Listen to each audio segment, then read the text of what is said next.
अस्सलाम वालेकुम नाजरीन। पिछली किस्त में आपने देखा कि अर्तुल ओगेदाई खान के सामने खड़ा था। इस किस्त के आगाज़ में ओगेदाई कहता है, मेरे अल्फाज याद रखना अर्तुल साहब।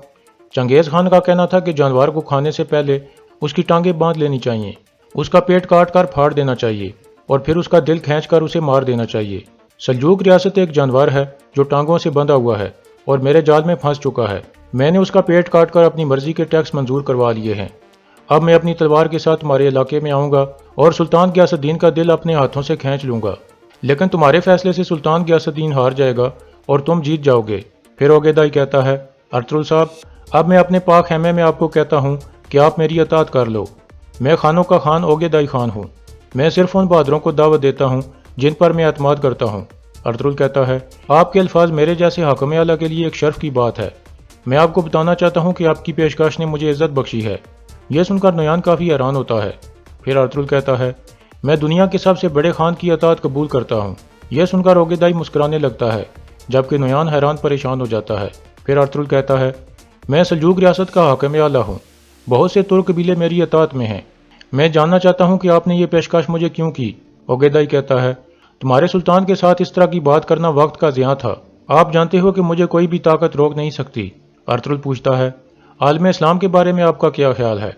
ओगेदाई कहता है, आलम इस्लाम मेरे लिए कोई खतरा नहीं है। जब तक इस्लामी रियासतों के सुल्तान मेरे ताबे हैं और मुझे टैक्स अदा करते रहेंगे, तब तक वो आज़ादी से अपनी मजहबी तालीमात सर अंजाम दे सकते हैं। मैं जानता हूँ कि आपका ईमान कितना मजबूत है। इस्लाम से मेरी कोई दुश्मनी नहीं है। इसके बरक्स मैं इस मजहब की इज्जत करता हूँ, लेकिन सुल्तान गियासुद्दीन ताकत की हवस की वजह से बाज नहीं आ रहा।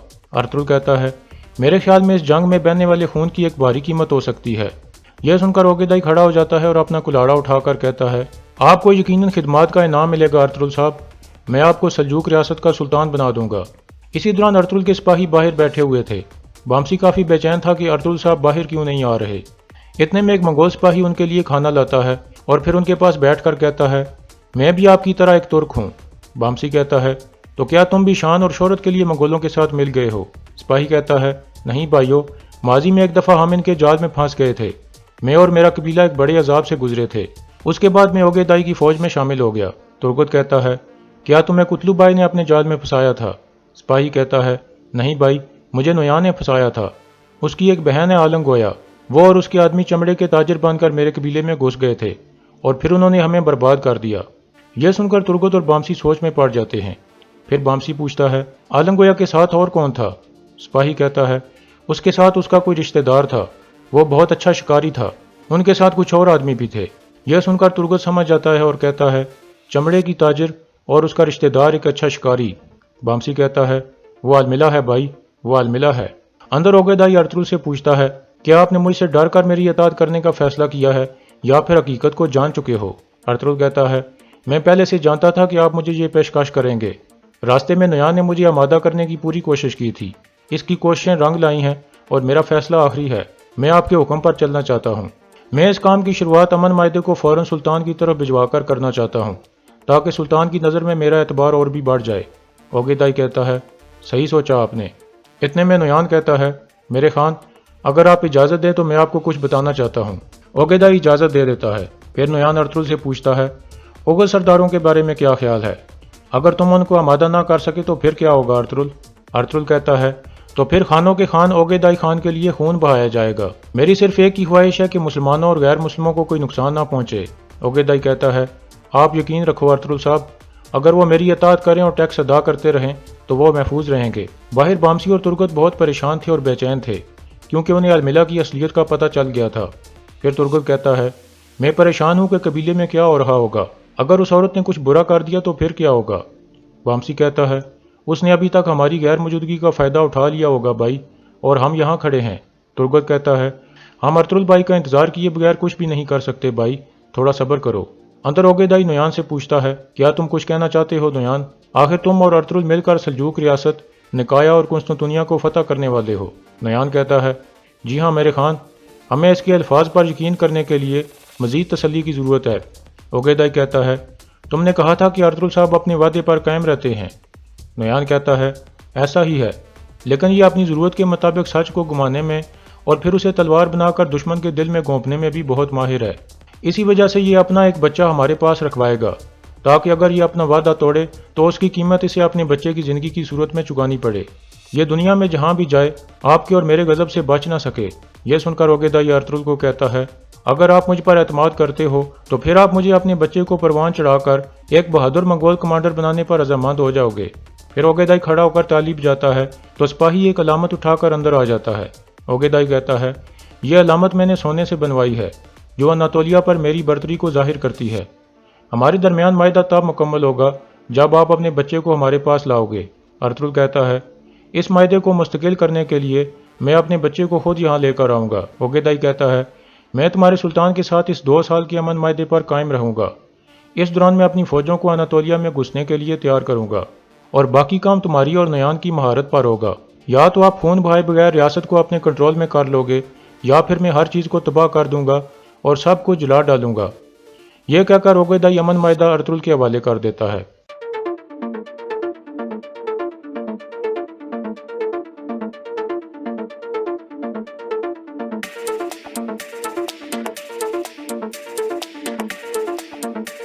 اس کے بعد عالم گویا کے چمڑے کے کارخانے کا منظر سامنے آتا ہے۔ ایک آدمی آ کر عالم گویا کو بتاتا ہے کہ گنلپ نے ہمارے آدمیوں کو قلعے میں یرغمال بنا لیا ہے۔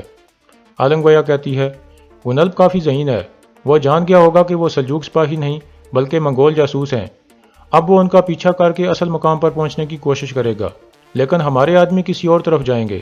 جب گنلپ وہاں پہنچے گا تو اسے ہمارے کچھ اور آدمی ملیں گے، پھر وہ سمجھے گا کہ وہی تمام منگول جاسوس ہیں جو یہاں گھسے ہیں۔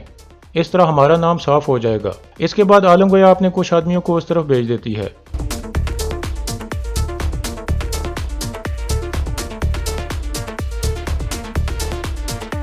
دوسری طرف اوگیدائی کہتا ہے، میں شکار کے تہوار میں شامل ہو کر اپنی فتح مناؤں گا، مجھے تم دونوں پر اعتماد ہے۔ اس امن معاہدے کو آپ کے سپاہی سلطان تک پہنچا دیں گے۔ اس دوران آپ دونوں اکٹھے بیٹھ کر مستقبل کی منصوبہ بندی کرو، واپس آ کر میں تم دونوں سے بات کروں گا۔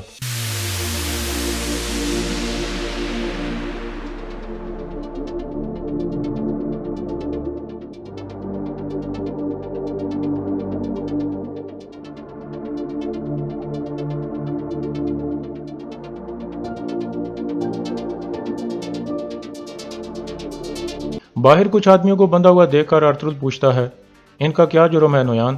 نویان کہتا ہے، انہوں نے اپنا وعدہ توڑتے ہوئے اوگیدائی خان کی نافرمانی کی ہے۔ یہ چنگیز خان کا سب سے سخت قانون ہے کہ جو کوئی بھی اپنا وعدہ توڑے اور نافرمانی کرے اس کو فوراً سزائے موت دے دی جائے۔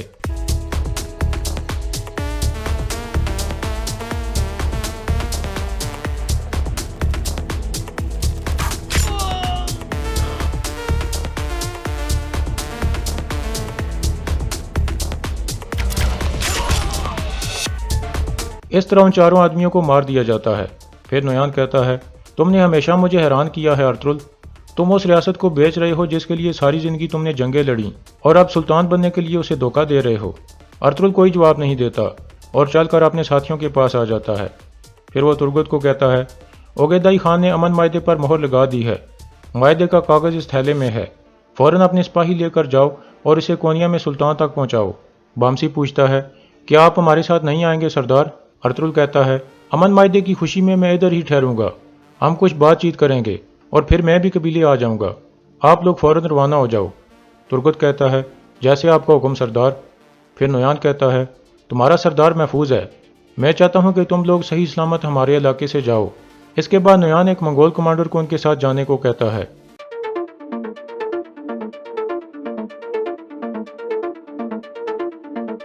ان کے جانے کے بعد نویان کچھ سپاہیوں کو کہتا ہے، ارطغرل صاحب کو ان کے خیمے تک پہنچا دو، شام کو ہم اہم معاملات کے بارے میں بات چیت کریں گے۔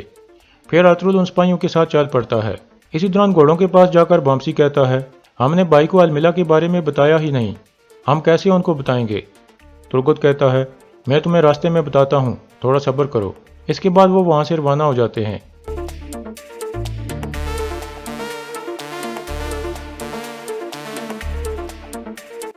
اسی دوران ارطغرل ایک خیمے میں پہنچ جاتا ہے اور اس کے ذہن میں اوگیدائی کے الفاظ گونج رہے تھے۔ ارطغرل کافی پریشان ہو جاتا ہے اور کہتا ہے، میرے اللہ، میں ایک اندھے کنویں میں گر گیا ہوں، حضرت یوسف علیہ السلام کی طرح مجھے بھی اس کنویں سے نکال کر بچا لے میرے اللہ۔